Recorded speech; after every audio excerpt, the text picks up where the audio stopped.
नमस्कार, आप देख रहे हैं हॉर्नबिल टीवी। छत्तीसगढ़ की खबरों के हिंदी बुलेटिन हमर छत्तीसगढ़ में मैं उत्पल आपका स्वागत करता हूं। सबसे पहले आइए नजर डालते हैं आज की सुर्खियों पर।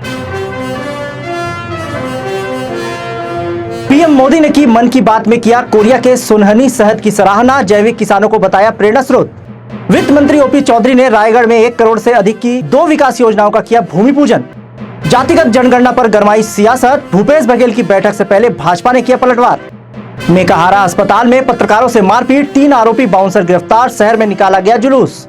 उदंती सीता नदी टाइगर रिजर्व में 2.5 साल बाद फिर दिखा बाघ, जंगलों में लौट रही रौनक। मुख्य समाचारों के बाद अब खबरें विस्तार से। प्रधानमंत्री नरेंद्र मोदी ने रविवार को अपने मासिक रेडियो कार्यक्रम मन की बात की 122वीं कड़ी में कोरिया जिले के किसानों द्वारा तैयार किए गए जैविक शहद सोनहनी की सराहना की। उन्होंने कहा कि कोरिया के किसानों ने सोनहनी नामक जैविक शहद ब्रांड तैयार किया है, जो अब जेम पोर्टल सहित कई ऑनलाइन प्लेटफॉर्म पर उपलब्ध है। उन्होंने इसे गांव की मेहनत को ग्लोबल मंच पर लाने वाला प्रयास बताया। प्रधानमंत्री ने बताया कि छत्तीसगढ़ सहित देश के कई राज्यों में महिलाएं और युवा अब हनी उद्यमी बन रहे हैं और शहद की गुणवत्ता पर विशेष ध्यान दे रहे हैं। उन्होंने देशवासियों से अपील की कि अगली बार जब भी शहद खरीदे तो लोकल किसान या महिला उद्यमी से खरीदे। कलेक्टर चंदन त्रिपाठी और मधुमक्खी पालक बृज कुमार पटेल ने भी इस उपलब्धि पर प्रसन्नता जाहिर की और इसे कोरिया जिले के लिए गर्व का विषय बताया। माननीय प्रधानमंत्री जी द्वारा आज मन की बात में इस विषय को उठाया गया है। सोनहनी जो है पिछले साल अक्टूबर में हमने डीएमएफ के थ्रू सैंक्शन किया था और 10 फार्मर्स के साथ ही हमने इस काम को शुरू किया है। इनको कुरुक्षेत्र भेज के ट्रेनिंग दिलाई गई है और इटालियन मधुमक्खियों के माध्यम से शहद का प्रोडक्शन हो रहा है। लगभग 500 क्विंटल्स का प्रोडक्शन हुआ है और हम इसमें पूर्णतः निर्भर हैं सोनहत के जंगलों पर और जो सरसों की थोड़ी बहुत खेती होती है, किंतु आने वाले वर्षों में इसके लिए बहुत सारे प्लानिंग हम लोगों ने किए हुए हैं कि किस तरीके से इसका विस्तार किया जाए, क्योंकि सिर्फ फ्लोरल हनी जो है वो फ्लावर्स के ऊपर बेस्ड है। तो इस वर्ष हम लोगों ने जिन लोगों को पिछले साल शहद प्रोडक्शन के लिए बॉक्सेस उपलब्ध कराए थे और इटालियन मधुमक्खियां प्रोवाइड कराई थी, उनके यहाँ फ्लोरल कल्टीवेशन को भी टारगेट किया जा रहा है ताकि उनके पास वर्ष भर फ्लावर्स अवेलेबल हो। जितनी ज़्यादा फ्लावर्स अवेलेबल होंगे उतना अच्छा हनी का प्रोडक्शन होता है और समर्स में थोड़ा सा प्रोडक्शन कम होता है, जो कि उसको भी कंटिन्यूएशन में लाने का प्रयास किया जाएगा। अभी साल फूल बहुत अच्छे से आया हुआ है, तो मैं उम्मीद करती हूँ आने वाले दिनों में बहुत अच्छा करेगा। और इसमें सबसे बड़ी बात है, हम सिर्फ 10 फार्मर्स के साथ शुरू किए हैं और ये संख्या हम आने वाले दिनों में 50 के करीब बढ़ाएंगे और धीरे धीरे उसको आने वाले दिनों में और बढ़ाया जा सकता है। किस प्रकार का मार्केट मिल रहा है अभी? हमारे कोरिया जिले में सबसे अच्छी बात यह है कि 5 एफपीओ ऑलरेडी फंक्शनल है और वो लोग काम कर रहे हैं बहुत अच्छे से। ऑलरेडी यहाँ से जो ऑर्गेनिक चावल 1250 हेक्टेयर में ऑर्गेनिक चावल का प्रोडक्शन होता है, उसको हम बाहर सेल करते हैं। इसके अलावा दाल वगैरह जो ऑर्गेनिक प्रोडक्शन हो रहा है उसको सेल करते हैं एफपीओ के माध्यम से। शहद का भी प्रोडक्शन होकर उन्हीं के माध्यम से सेल हो रहा है, साथ में जेम पर। और अभी हम लोग ट्राई कर रहे हैं कि अमेज़न और फैब इंडिया इनके साथ कुछ कोलैबोरेशन हो सके। जैसे ही हमारे पास हनी का टेस्ट रिपोर्ट आएगा तो सबसे पहले हम जीआई टैग के लिए काम करेंगे ताकि सोनहत की एक अलग पहचान राष्ट्रीय स्तर पे बन सके। ग्राम पंचायत बेलिया का निवासी हूँ। मेरा नाम बृज कुमार पटेल है और मैं मधुमक्खी पालन जो है कर रहा हूँ और मधुमक्खी पालन करने के बाद मैं शहद भी निकाल लेता हूँ और निकाल करके बेचा भी और उसको अपने यूज में भी खाने पीने के लिए मिल जाता है।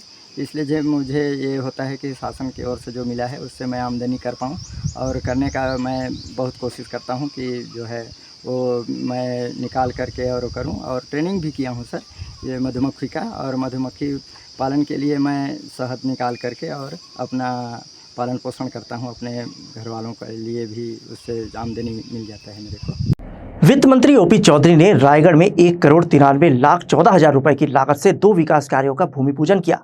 इनमें कुल 1,63,00,000 रुपए की लागत से कलेक्ट्रेट के सामने पंचतत्व उद्यान तथा 29,35,000 रुपए की लागत से वार्ड क्रमांक 28 में सहस्त्रबाहु चौक का निर्माण शामिल है।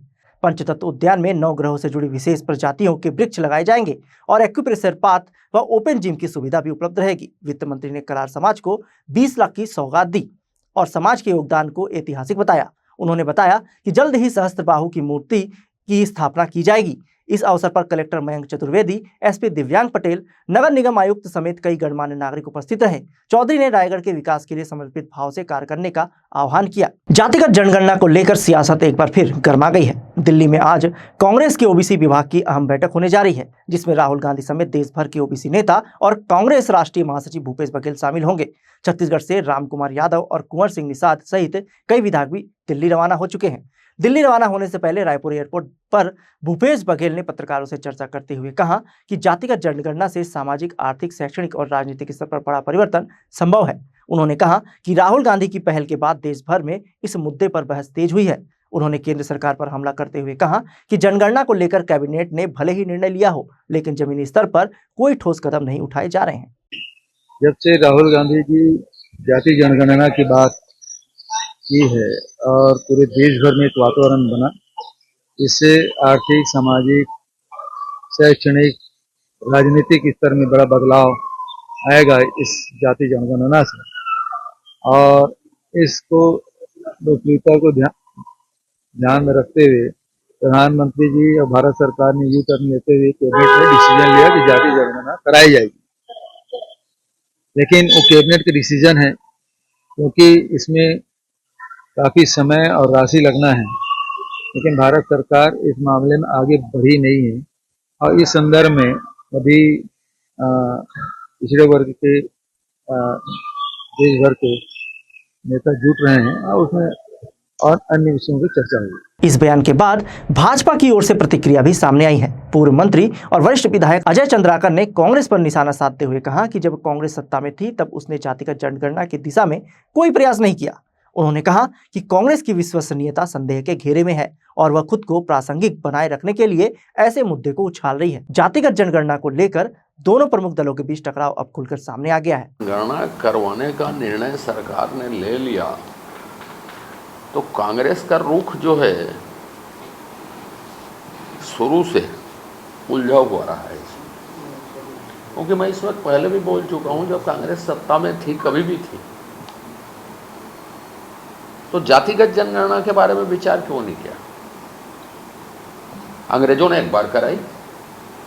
अब आज जब भी ऐसे सामाजिक न्याय की बात हुई तो उसमें कांग्रेस की क्या भूमिका रही? कलेक्टर समिति की रिपोर्ट हो, चाहे वो मंडल आयोग की रिपोर्ट हो, किसमें उन्होंने कदम उठाया? तो आज वो बात करते हैं तो उसकी विश्वसनीयता क्या? वो कुछ भी बैठक ले लें, कहीं भी ले लें, किया क्या है जिसमें उसकी विश्वसनीयता रहेगी? तो कांग्रेस विश्वसनीयता के संकट से जूझ रही है और वो प्रासंगिक बनने के लिए ये कोशिश कर रही कि पेपर में हेडलाइन मिल जाए करके। राजधानी रायपुर के मेकाहारा अस्पताल में पत्रकारों से मारपीट के मामले में पुलिस ने 3 आरोपी बाउंसरों को गिरफ्तार कर लिया है। सोमवार को पुलिस ने आरोपियों का जय स्तंभ चौक से जुलूस निकाला, जिसमें वरिष्ठ पुलिस अधिकारी भी मौजूद रहे। घटना उस वक्त हुई जब पत्रकार चाकूबाजी के एक पीड़ित की रिपोर्टिंग करने अस्पताल पहुंचे थे। आरोप है कि बाउंसर सप्लाई करने वाली एजेंसी के संचालक वसीम अपने 3 बाउंसरों के साथ पिस्तौल लेकर अस्पताल पहुंचा और पत्रकारों को धमकाने लगा। महिला सुरक्षा कर्मियों को गेट से बाहर निकालकर पत्रकारों की ओर धकेला गया। पुलिस की मौजूदगी में पत्रकारों को रिपोर्टिंग करने से रोका गया, जिससे आक्रोश फैल गया। कार्रवाई की मांग को लेकर पत्रकारों ने पहले अस्पताल परिसर में प्रदर्शन किया और फिर मुख्यमंत्री निवास का घेराव किया। देर रात स्वास्थ्य मंत्री के आश्वासन के बाद धरना समाप्त किया गया। कल मेकाहारा में पत्रकारों के साथ कुछ लोगों ने बदसलूकी की और उनके पास रखे हुए हथियार से उन्होंने उन पर तान दिया। इसमें गंभीर धाराओं के तहत मुकदमा दर्ज किया गया है और आज उनको गिरफ्तार करके न्यायालय पेश किया गया है और जो भी वैधानिक कार्रवाई की जाएगी। अभी हमको लाइसेंस उनके द्वारा नहीं दिखाया गया है। यदि लाइसेंस है भी तो उसको निरस्तीकरण की कार्रवाई के लिए हम लिखेंगे, क्योंकि इस प्रकार के आपराधिक तत्वों के पास हथियार के लाइसेंस नहीं होने चाहिए और इसमें सख्ती से वैधानिक कार्रवाई की जाए। इसमें हमने गंभीर धाराओं के तहत मुकदमा दर्ज किया है। 2 एफआईआर हुए हैं, क्योंकि पहले एक पत्रकार वहां साथी गए हुए थे, उनके साथ बदसलूकी की गई, मारपीट की गई, धक्का मुक्की की गई। इसमें एक एफआईआर किया गया है। दूसरा एफआईआर जब उनके साथी दौरान वहां आए और उनसे बातचीत जब कर रहे थे, उसी दौरान उनका जो वसीम है, जो उनका लीडर है, वो वहाँ पर पहुँच गया और उनसे मारपीट कर, धक्का मुक्की करके बंदूक ताना गया था। और इस पर संबंधित धाराओं के तहत मुकदमा दर्ज किया गया है और इनको गिरफ्तार करके माननीय न्यायालय में पेश किया गया है। जो भी धाराएं हैं यदि इनकी हथियार अवैध हैं तो अवैध हथियारों के धाराओं के तहत, क्योंकि हम तो वही लगाए हैं अभी 25-27 आर्म्स एक्ट है, इसमें यही है। क्योंकि उनको हमने जब लिखा तो उनके पास उस समय कोई लाइसेंस नहीं था। बाद में यदि लाइसेंस पेश किया जाता है तो हम लाइसेंस निरस्तीकरण की कार्रवाई के लिए लिखेंगे। छत्तीसगढ़ के उदंती सीता नदी टाइगर रिजर्व से वन्य जीव प्रेमियों के लिए बड़ी खबर सामने आई है। करीब 2.5 साल बाद पहली बार ट्रैप कैमरे में बाघ की स्पष्ट तस्वीर दर्ज हुई है, जिसकी पुष्टि डीएफओ वरुण जैन ने की है। इससे पहले 13 दिसंबर 2022 को आखिरी बार रिजर्व में बाघ देखा गया था। वन विभाग द्वारा लगाए गए 100 से अधिक ट्रैप कैमरों के माध्यम से न सिर्फ बाघ बल्कि हाथी, तेंदुआ, भालू, नीलगाय, गौर, हिरन और यूरेशियन ओटल जैसे दुर्लभ वन्य प्राणी भी कैमरे में कैद हुए हैं। 24-25 मई को नीलगाय और गौर के झुंड को खुले जंगल में विचरण करते देखा गया, जिससे जंगल की सेहत बेहतर होती दिख रही है। डीएफओ वरुण जैन के अनुसार रिजर्व अब मध्य भारत का प्रमुख रहवास क्षेत्र बन चुका है। एंटी पोचिंग यूनिट की सक्रियता, सोलर पंप से जल व्यवस्था और अतिक्रमण हटाने जैसे प्रयासों से वन्य जीवों का संरक्षण मजबूत हुआ है। पिछले 2 वर्षों में एक भी हाथी जनहानि की घटना सामने नहीं आई है। इन प्रयासों के परिणामस्वरूप जंगल में वन्य जीवों की चहलकदमी और जैव विविधता की वापसी उत्साहजनक है। रायपुर जिले के खरोरा थाना क्षेत्र में 2 सगे भाइयों ने जादू टोने के शक में पड़ोसी महिला पद्मा यादव की बेरहमी से हत्या कर दी। महिला घर में अकेली थी, तभी राजू यादव और जीवन यादव ने पहले उसे लकड़ी से पीटा, फिर पत्थर से सर कुचलकर हत्या कर दी। पुलिस को घटनास्थल से खून से सना पत्थर और टूटा डंडा बरामद हुआ है। जांच में सामने आया कि आरोपियों को महिला से जमीन विवाद था और उन्हें शक था कि महिला ने जादू टोना किया, जिससे उनकी पत्नियों का गर्भपात हुआ। स्थानीय लोगों से पूछताछ और सबूतों के आधार पर पुलिस ने दोनों भाइयों को गिरफ्तार कर लिया है। एएसपी ग्रामीण कीर्तन राठौर ने बताया कि आरोपियों के खिलाफ हत्या का मामला दर्ज कर जांच आगे बढ़ाई जा रही है। इस घटना से इलाके में दहशत का माहौल है और महिला सुरक्षा को लेकर गंभीर सवाल खड़े हो गए हैं। बिलासपुर के कोटा क्षेत्र स्थित कोरी डैम में पिकनिक मनाने गए रेलवे कर्मचारी की डूबने से मौत हो गई। मृतक की पहचान सत्येंद्र सिंह कंवर उम्र 30 वर्ष के रूप में हुई है, जो रेलवे के कंस्ट्रक्शन विभाग में जूनियर इंजीनियर के पद पर कार्यरत थे। जानकारी के अनुसार रविवार को सत्येंद्र अपने 5 दोस्तों, 3 लड़कों और 2 लड़कियों के साथ पिकनिक मनाने गए थे। नहाते समय वे गहराई में चले गए और पानी में डूब गए। घटना की सूचना मिलने के बाद पुलिस और एसडीआरएफ की टीम ने रविवार देर शाम तक तलाशी की, लेकिन कोई सफलता नहीं मिली। सोमवार सुबह दोबारा रेस्क्यू ऑपरेशन शुरू हुआ, जिसके बाद उनका शव पानी में तैरता हुआ मिला। पुलिस ने मामला दर्ज कर लिया है और घटना की जांच की जा रही है। मृतक की मौत से परिवार और दोस्तों में शोक की लहर है। बिलासपुर जिले के मस्तूरी थाना क्षेत्र अंतर्गत जयराम नगर में नाइटी और मुखौटा पहनकर चोरी करने वाले गिरोह ने रविवार रात बड़ी वारदात को अंजाम दिया। 5 चोरों ने एक ज्वेलरी शॉप का शटर तोड़कर करीब 2 लाख रुपए से अधिक के सोने चांदी के आभूषण चुरा लिए। संजय सोनी ने रोज की तरह अपनी दुकान बंद कर घर लौटे थे, लेकिन सोमवार सुबह स्थानीय लोगों ने दुकान का टूटा शटर देखा और सूचना दी। मौके पर पहुंची मस्तूरी पुलिस ने आसपास के सीसीटीवी फुटेज खंगाले, जिनमें 5 मुखौटा लगाए चोरी करते दिखाई दिए। वे गहनों को बोरी में भरकर फरार हो गए। चोरी की सूचना से पूरे क्षेत्र में हड़कंप मच गया है। पुलिस ने सर्च डॉग, फोरेंसिक टीम के साथ जांच शुरू कर दी है और सीसीटीवी फुटेज के आधार पर आरोपियों की तलाश जारी है। रायपुर के मंगल क्षेत्र में अवैध प्लाटिंग और रेत खनन को लेकर वार्ड पार्षद रमेश पटेल ने जिला कलेक्टर से शिकायत की है। पार्षद ने बताया कि इलाके में बिना अनुमति कॉलोनियां विकसित की जा रही है, जहां बुनियादी सुविधाओं का अभाव है। बिल्डर नियमों का दरकिनार कर प्लाट बेच रहे हैं, जिसमें स्थानीय लोगों को बिजली, पानी और नाली निकासी जैसी गंभीर समस्याओं का सामना करना पड़ रहा है। पार्षद के अनुसार क्षेत्र की जनता बार बार शिकायत लेकर उनके पास पहुंचती है, लेकिन कॉलोनी विकसित करने के समय बिल्डर केवल झूठे आश्वासन देते हैं। इसके अलावा इलाके में खुलेआम अवैध खनन भी किया जा रहा है, जिससे पर्यावरणीय भू स्वास्थ्य पर भी खतरा बढ़ गया है। पार्षद ने प्रशासन से तत्काल कार्रवाई की मांग की है, ताकि अवैध गतिविधियों पर रोक लगाई जा सके और नागरिकों को राहत मिल सके। मैं वार्ड नंबर 13 मंगला पंडित दीनदयाल उपाध्याय नगर का पार्षद हूँ। मेरे वार्ड में अनेकों जगह अवैध कॉलोनी का निर्माण हो रहा है। बिल्डर करते क्या है, कच्चा मुरूम बिछा के प्लाट को अवैध रूप से बेच के खरीदार के हवाले करके भाग जाते हैं। और जो मकान मालिक जो रहते हैं, जमीन मालिक, वह जब मकान बनाता है तो स्वयं का नाली कोई आड़ा टेढ़ा तिरछा, पानी निकासी की समस्या रहती है, पानी निकलता नहीं है। बिजली की समस्या ये होती नहीं है। तो रोड, नाली, बिजली, पानी की समस्या सब लोग पार्षद के घर में आके डेरा डालते हैं। पार्षद को परेशान करते हैं कि हम आपके वार्ड के निवासी हैं, हमारा मूलभूत सुविधाओं का ध्यान रखिए।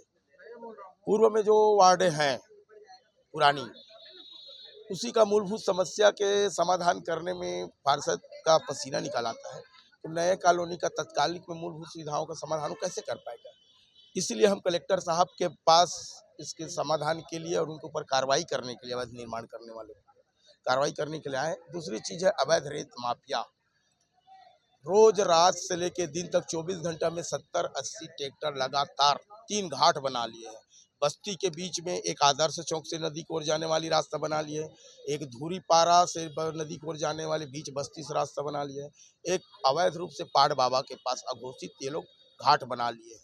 24 घंटे इसमें रेत का अवैध उत्खनन करते हैं और बीच बस्ती में बच्चे बुजुर्ग सबका आना जाना खेलना कूदना लगा रहता है, जिससे कभी भी जान माल की हानि होने की संभावना प्रबल है। इसलिए इस संबंध में भी हम कलेक्टर साहब को शिकायत करने आए हैं कि इस पर तत्काल रोक लगाया जाए। क्या कहा कलेक्टर साहब? कलेक्टर साहब ने कार्रवाई करने का आश्वासन दिया है। इतना जोर शोर से रेत खनन हो रहा है, इसमें कहीं कहीं अधिकारी भी मेरी हो सकती है, इस पर क्या कहेंगे? निश्चित रूप से लगता तो यही है, क्योंकि जो मेरे को सुनने में आया है, जब माइनिंग पकड़ने जाती है ट्रैक्टर वाले को तो पहले से कोई न कोई रेत माफियाओं को सूचना कर देते हैं कि वहाँ पे माइनिंग वाले निकलने वाले हैं, आप अपने ट्रैक्टर को खड़ा कर दिए। सारी की सारी ट्रैक्टर रेत घाट से निकल के नदी से निकल के एक किनारे खड़ा हो जाता है और जैसे ही माइनिंग वाले निकलते हैं फिर वही प्रक्रिया शुरू कर देते हैं। तो कहीं ना कहीं कुछ तो है, तो इस पर तत्काल रोक लगना चाहिए। बिलासपुर के हिर्री थाना पुलिस पर किन्नर समुदाय ने मारपीट करने का गंभीर आरोप लगाया है। किन्नर समुदाय के लोग बड़ी संख्या में पुलिस स्टेशन पहुंचे और न्याय की मांग की। किन्नर नायक राजा ने बताया कि क्षेत्र में किन्नरों का इलाका बांट दिया गया है, जहां वे अपने जीवन यापन करने के लिए पैसे मांगते हैं। कुछ किन्नर टोल के पास पैसे मांग रहे थे, तभी पुलिस ने बेरहमी से उनका उत्पीड़न किया। राजा ने कहा कि जब रक्षक ही भक्षक बन जाए तो आम जनता किसके पास न्याय के लिए जाए। उन्होंने कहा कि किन्नरों की मजबूरी को समझने के बजाय पुलिस उनके साथ मारपीट कर रही है। पुलिस की इस कार्रवाई से किन्नरों में गहरा आक्रोश है। इस घटना के विरोध में आक्रोशित किन्नरों ने एसपी कार्यालय जाकर शिकायत दर्ज कराई है और उचित कार्रवाई की मांग की है। नमस्ते, मैं राजा किन्नर कोटा लोरमी खामी गोरेला पेंड्रा मरवाही पसान की नायक सरदार बोल रही हूँ। राजा थोड़ा चुप रहोगे, राजा बोल रही हूँ। मेरे चेला लोग देखो अब बहुत सारे किन्नर हो गए हैं शहर पे, तो सबको अलग अलग क्षेत्र में बांट दिया जाता है। जैसे 10 हिजड़े मेरे साथ गोरेला पेंड्रा कोटा लोरमी खामी मांगते हैं, आधे हिजड़े टोन नाका मांगते हैं, आधे हिजड़े रेल में मांगते हैं। तो जो टोन नाका में मांगते हैं ना, जो चेला लोग, तो उनको बहुत मारा गया वहाँ। हिर्री थाना के पुलिस वाले, ये उनकी फ़ोटो है, देखिए जी कितना मारे हैं उनको। अरे आपसे नहीं बनता, आप भगा दीजिए किन्नरों को। आप किन्नर जाएंगे तो जाएंगे क्या समाज से ठोकरवाए कि अपने दुनिया अपने घर द्वार से ठोकरा दिए गए हैं। तो किन्नर पापी पेट के लिए तो मांगना तो पड़ेगा ना। है ये इलाके की नायक है, सजनी नायक है, संगीता नायक है, सबका अलग अलग क्षेत्र बढ़ गया है। तो जहाँ आप किन्नर बहुत सारे हैं, सबको अलग अलग क्षेत्र दे दिए हैं, कमाओ खाओ अच्छे से रहो। पर वहाँ के जो पुलिस प्रशासन है, मारे भगा रहे थे तो भगे नहीं उन्होंने, तो देखो कितना मारे हैं।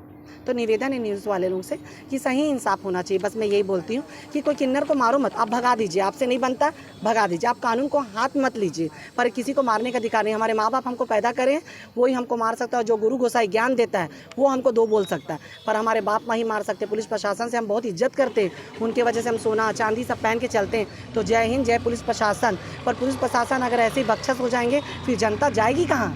बताइए कहाँ जाएगी जनता?